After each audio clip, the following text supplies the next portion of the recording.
Bonsoir, bonsoir, bonjour, c'est ED Congo Basango Télévision. Comme toujours, avant de commencer notre émission, nous disons merci à Dieu. Nous disons merci à nos chers abonnés et téléspectateurs qui nous suivent partout dans le monde et en RDC. Bandeko Nanga, soyez les bienvenus. L'émission yo, Bandeko, ya ED Congo Basango. Alors, Bandeko, toko loba sur Ngobila. Le président de l'Assemblée provinciale de Kinshasa interdit au gouverneur de la ville Jetini Ngobila réhabilité dans ses fonctions depuis quelques jours par le vice-premier ministre de l'Intérieur d'engager financièrement la ville de Kinshasa. Baboyi Ngobila a s'engagé na eloko moko te na ville à Kinshasa. Alors, dans une correspondance adressée le 29 juin, c'était hier, aux différentes institutions dont la Banque centrale du Congo, Godem Poy rappelle que Jetini Ngobila ne peut plus engager financièrement la ville. Cela en vue de préserver les intérêts des Kinois, d'autant plus que Jetini Ngobila est sous le coup de poursuites judiciaires du procureur général près de la Cour de cassation. Alors, le gouverneur de Kinshasa, de l'Équateur, de la Mongala, de la Tchapa, ainsi que deux vice-gouverneurs de la Tchapa Kassai orientale ont été réhabilités la semaine prochaine par Peter Kazadi, qui les avait suspendus après annulation de leur suffrage. Alors, maintenant, Ngobila ne peut plus s'engager, Bandiko. Mais bien avant la décision du ministre de l'Intérieur, le bureau de l'Assemblée provinciale de Kinshasa avait autorisé le 9 janvier la Cour de cassation à poursuivre le gouverneur Jetini Ngobila. Donc yo, osaka na problème. Ataba réhabilité yo, mais immunité basiba longola ngodon. Okene ko samba, l'Assemblée provinciale avait en juin, Jetini Ngobila de déposer sa démission dans les 24 heures et se mettre à disposition de la justice. Après annulation de ses suffrages aux législatives, fraude, violation, bourrage des urnes, la commission électorale indépendante, la CENI, Bandeko, maintenant, Ngobila bazako porté dans la cour de cassation, a un problème sérieux, tu évites de sala, alors Ngobila akoki suko gérer biloko te na ville ya Kinshasa. Et puis makamune nyonso ekele na cour de cassation.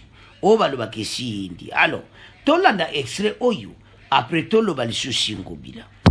Pendant ce temps, le bras de fer persiste entre le président de l'Assemblée provinciale de Kinshasa et le gouverneur de la ville, réhabilité dans ses fonctions depuis quelques jours par le vice-premier ministre en charge de l'Intérieur.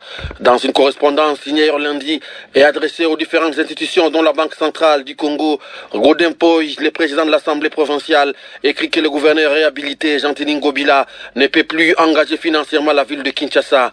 Cela en vue de préserver les intérêts des Kinois, d'autant plus que, dit-il, Jetini Ngobila est sous les coups des poursuites judiciaires. Alors, chers téléspectateurs, Tolandi Bissonio sous bras de fer dans l'Assemblée provinciale à Kinshasa.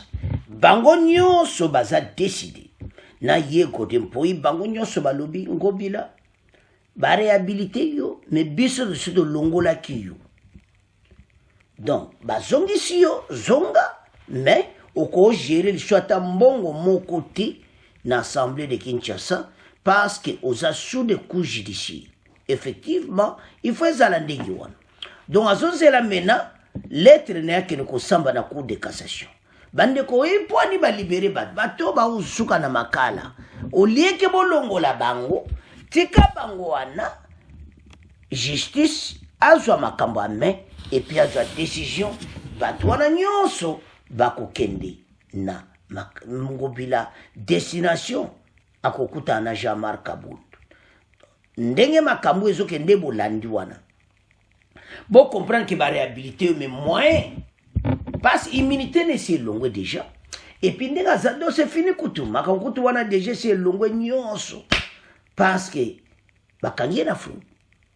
Assemblée provinciale basi va décider. Alors, maintenant raison c'est la lettre à cour de cassation pour Bassam Ngobila. Alors, qu'est-ce qui va se passer maintenant? Ngobila keko samba parce que ba preuve ezali. Donc azamutu et s'il naikaka. Ils seront aux arrêts.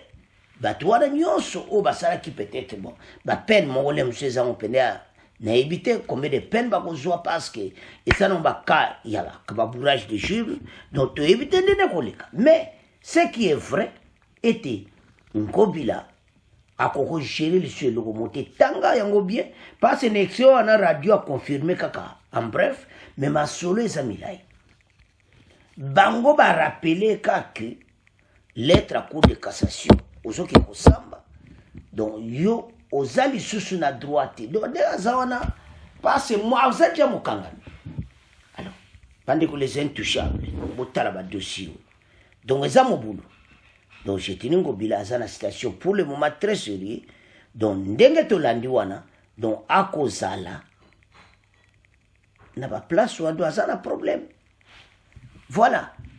Et qu'est-ce qui va se passer maintenant? Tango akokoma basambisi esili toyebite ndeni makango parce que ezomona basi bourrage de jurne et puis oyo bakangi mona fraude donc déjà fraude ça déjà prison. Alors donc tozomona kaka direction Selembao donc nde makambo ezoleka do et puis na Assemblée nationale kuna baza décidé ya kosimba bayebisi ba lettre kena ba banque nyonso ete yaza sur la droite il y a signé au nom ya ville à Kinshasa donc aviva kana salaire nae ako gérer sur mbongo ya ville de Kinshasa et puis makambo pèse aussi la bango tout bazo quitter ba poste wana et c'est tout parce que la tebe élection ba gouverner bo ali boso bazolongo alors siko boso mona makambo ndingeza alors bana mboka tokotika dossier ya Ngobila waboko na bino boko tina ko s'abonner les intouchables bakonda ba problème sérieux alors au revoir à la prochaine.